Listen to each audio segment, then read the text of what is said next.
क्या हुआ मम्मी? आपका चेहरा क्यों इतना उतरा हुआ है? अंकुर ने ऑफिस से आते ही अपनी माँ नैना जी का उतरा हुआ चेहरा देखकर पूछ लिया। ऐसा कुछ भी नहीं है बेटा, नैना जी ने बहुत धीमी आवाज में कहा। ऐसे कैसे कुछ भी नहीं मम्मी, कुछ ना कुछ तो जरूर है, अंकुर ने माँ के पास बैठते हुए कहा। कुछ नहीं बेटा, बस सिर में पता नहीं क्यों सुबह से दर्द हो रहा है, शायद हो सकता है उसी वजह से चेहरा उतर गया हो। कोई बात नहीं बेटा, ये सब तो अब बुढ़ापे में चलता ही रहेगा, कहां तक तुम मेरा चेहरा निहारते रहोगे? नैना जी ने फिर से धीरे से कहा।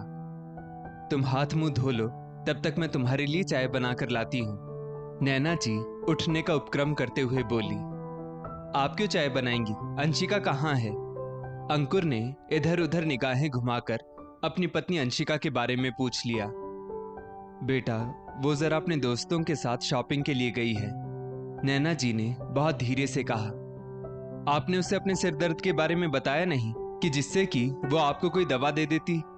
अंकुर ने माँ से फिर एक सवाल दाग दिया।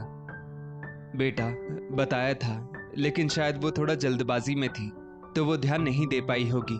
तुम इतना क्यों विचलित हो रहे हो? नैना जी ने बहुत ही ज्यादा सकुचाते हुए कहा। हालांकि वो बताना नहीं चाहती थी, लेकिन बेटे से झूठ भी कैसे बोले, वरना वो 10 सवाल करेगा, क्योंकि अंकुर अपनी माँ से बेइंतहा प्यार करता था और वो अंशिका से भी प्यार करता था, लेकिन अंशिका उसकी माँ को आज तक नहीं अपना पाई थी। जब देखो तब उनसे उल्टा सीधा ही बोलती रहती थी। नैना जी हमेशा अंकुर को समझा देती, क्योंकि वो बेटे बहू के बीच में दीवार नहीं बनना चाहती थी।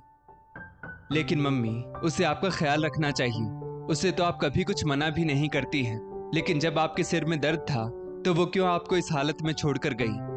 अंकुर ने तो बहुत ही ज्यादा चिंचिनाते हुए कह दिया। क्यों नाराज हो रहे हो बेटा?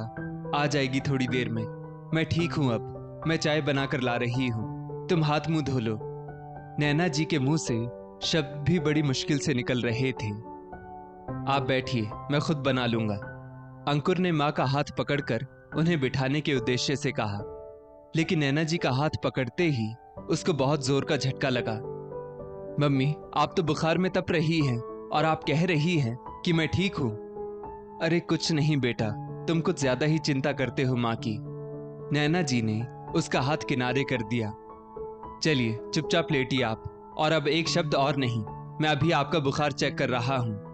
अंकुर फटाक से थर्मोमीटर उठा लाया और जब बुखार चेक किया तो बुखार निकला 104। हे भगवान, मम्मी आप किस मिट्टी की बनी हैं? आपको 104 बुखार चढ़ा है और आप कह रही हैं कि आप बिल्कुल ठीक हैं। चलिए अभी मैं आपको डॉक्टर के पास लेकर चल रहा हूं, अंकुर ने आश्चर्यचकित होते हुए कहा। बेटा, मैं ठीक हूं, तुम मेरी बात तो मानो, नैना जी ने मना करते हुए कहा। मम्मी, अब एक भी शब्द और नहीं, अंकुर ने माँ के मुंह पर उंगली रखकर कहा और झट से कैब बुक कर दी और कुछ ही देर में वो लोग डॉक्टर के सामने थे। मिस्टर अंकुर, आपकी माँ की हालत तो बहुत ज्यादा खराब है, बुखार के साथ साथ बीपी भी एकदम लो हो गया है, अगर आप थोड़ी और देर करते तो कुछ भी हो सकता था, डॉक्टर ने घबराते हुए कहा। अंकुर को तो जैसे पसीना ही छूट गया। डॉक्टर साहब, आप मेरी माँ का अच्छे से अच्छा इलाज कीजिए, और डॉक्टर ने उनको एडमिट करके तुरंत इलाज शुरू कर दिया। इधर अंकुर का मोबाइल लगातार घनघना रहा था, लेकिन अंकुर को कुछ होश ही नहीं था। मिस्टर अंकुर, अब आपकी माँ की तबीयत कुछ ठीक हुई है, अब आप इनको घर ले जा सकते हैं। डॉक्टर के मुंह से इतना सुनने के बाद अंकुर को कुछ होश आया। Thank you so much doctor, Ankur ने भावनाओं में फंसकर डॉक्टर का हाथ थाम लिया।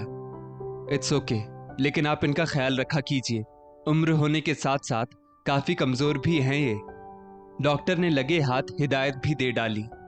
अब जब अंकुर ने फोन देखा तो उसकी पत्नी अंशिका की ढेर सारी मिस कॉल्स थी। खैर, अब तो वो नैना जी को लेकर घर जा ही रहा था। जैसे ही वो घर के दरवाजे पर पहुंचा, उसने देखा कि अंशिका दरवाजे के पास खड़ी थी। अंकुर, तुम्हारे अंदर कॉमन सेंस नाम की कोई चीज है कि नहीं? मैं पिछले 2-2.5 घंटे से तुमको फोन मिला रही हूँ और तुमने मेरा फोन तक रिसीव नहीं किया, और तुम अगर मम्मी जी को लेकर कहीं जा रहे थे तो खुद ही फोन करके मुझको बता देते, अंशिका ने लगभग चिल्लाने वाले अंदाज में कहा। अंशिका, पहले अंदर चलो, फिर बात करता हूँ। मम्मी की तबीयत बिल्कुल भी ठीक नहीं है।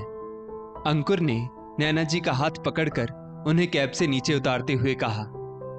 अंकुर, पिछले 2-2.5 घंटे से मैं परेशान हूँ। गर्मी के मारे मेरा बुरा हाल है और तुम मम्मी जी की जरा सी तबीयत के लिए परेशान हुए जा रहे हो। अंशिका अंकुर की बात सुनकर एकदम से तिलमिला उठी। अंशिका, बस अब एक शब्द और नहीं। एक तो मेरी बीमार मम्मी को छोड़कर तुम अपने दोस्तों के साथ शॉपिंग करने चली गई और ऊपर से बेकार की बातें बना रही हो। अब तो घर में घुसते ही अंकुर भी एकदम से चीख पड़ा। मैं माँ को अस्पताल लेकर गया था। डॉक्टर ने देखते ही कहा कि इनकी हालत बहुत खराब है, लेकिन तुमको कहाँ है मेरी मम्मी की फिक्र। अंकुर, चीखो मत मेरे ऊपर।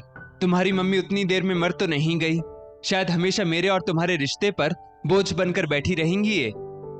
अंशिका बेहूदगी भरे शब्दों के साथ चीख पड़ी, लेकिन अगले ही पल उसके गाल पर चटाक सी आवाज आई। खबरदार अंशिका, अगर मेरी माँ के बारे में इस तरह के शब्द दोबारा अपने मुंह से निकाले तो। अंकुर तो बिल्कुल अपना आपा ही खो बैठा। अच्छा, अगर मैंने दोबारा ऐसा कहा तो क्या कर लोगे तुम? अंशिका तो आज सारी हदें पार कर रही थी। शायद मैं भूल जाऊंगा कि मैंने तुम्हारे साथ 7 फेरे भी लिए हैं। अंशिका की बात सुनकर अंकुर के दिल में सचमुच कुछ दरक सा गया था। अंकुर बेटा, क्यों मेरी वजह से अंशिका से झगड़ रहे हो? उसने शायद जानबूझकर ये नादानी ना की हो। नैना जी ने बात को सुलझाने के तात्पर्य से बहुत धीमी आवाज में कहा। अरे वाह मम्मी जी, पहले तो बेटे के कान में विष भर दिया और अब नौटंकी दिखाई जा रही है। अंशिका शायद अभी भी नैना जी की हालत को गंभीरता से नहीं समझ पा रही थी। बहू, ऐसा ना कहो, मैंने कुछ नहीं किया। नैना जी ने आंखों में आए आंसुओं को पीते हुए कहा। अंशिका, तुमको तमीज है या नहीं? मम्मी को 104 बुखार चढ़ा था और बीपी एकदम लो, और तुम उनको इस हालत में छोड़कर घूमने चली गई, और उस पर भी तुम उनसे तड़ातड़ जबान लड़ा रही हो। अंकुर ने आक्रोशित होकर कहा। अंकुर, हर समय मम्मी मम्मी मम्मी, और कुछ तुम्हें दिखाई भी देता है क्या अपनी मम्मी के सिवाय? मैं तो तुम्हारे मम्मी प्रेम से बहुत तंग आ चुकी हूँ। तुम रहो अपनी मम्मी के साथ, और हाँ, मैं खुद ये घर छोड़कर जा रही हूँ। अंशिका ने तमतमाते हुए कहा और उठकर कमरे में चली गई। अंकुर बेटा, क्यों बात का बतंगड़ बना रहे हो? तुम ही शांत हो जाओ। नैना जी ने अंकुर का हाथ पकड़कर कहा। मम्मी, मैं खुद उसका इतना ध्यान रखता हूं, तो क्या वो आपका मेरी अनुपस्थिति में थोड़ा ध्यान भी नहीं रख सकती? हर बार वो इसी तरह की लापरवाही करती है, जबकि आपने तो कभी उसके ऊपर कोई रोक टोक नहीं लगाई। इसी बात का वो नाजायज फायदा उठा रही है। अंकुर ने नैना जी का हाथ पकड़कर बिलखते हुए कहा। थोड़ी ही देर में अंशिका हाथ में बैग पकड़कर घर से निकल गई। ना अंकुर ने उसे रोका और ना ही अंशिका ने मुड़कर देखा। लेकिन जैसे ही अंशिका मायके की दहलीज पर पहुंची, क्योंकि 10-12 किलोमीटर की दूरी क्या ही मायने रखती है, उसकी मां मुक्ता जी एकदम से उसको इस समय अकेले देखकर चौंक पड़ी, क्योंकि दरवाजा उन्हीं ने खोला था। अंशिका, तुम रात को 9 बजे यहां पर आ रही हो, वो भी अकेली? तो क्या मुझे अपने मायके में भी आने के लिए समय देखने की जरूरत है? ये मेरा घर है, मैं जब चाहूं तब आ सकती हूं। अंशिका ने मुक्ता जी की बात सुनकर एकदम से नाक फुलाते हुए कहा। लेकिन ये तुम्हारी गुस्से से लाल पीली आंखें कुछ और ही बयां कर रही हैं। पहले मुझको सारी बात बताओ, फिर मैं तुमको इत्मीनान से बैठने दूंगी। मुक्ता जी भी अपनी बेटी की आदतों से वाकिफ थी, तो वो चिढ़कर बोल पड़ी। मम्मी, मैं इस समय कुछ भी नहीं बता सकती। मैं बहुत थकी हुई हूँ और मुझको आराम की बहुत सख्त जरूरत है। अंशिका सोफे पर ही निढाल होकर बैठ गई। तब तक उसके पापा गिरधर जी भी बाहर आ गए। क्या हुआ बेटा? गिरधर जी ने पूछा। कुछ नहीं पापा, अंशिका ठंडी सांस भरते हुए बोली।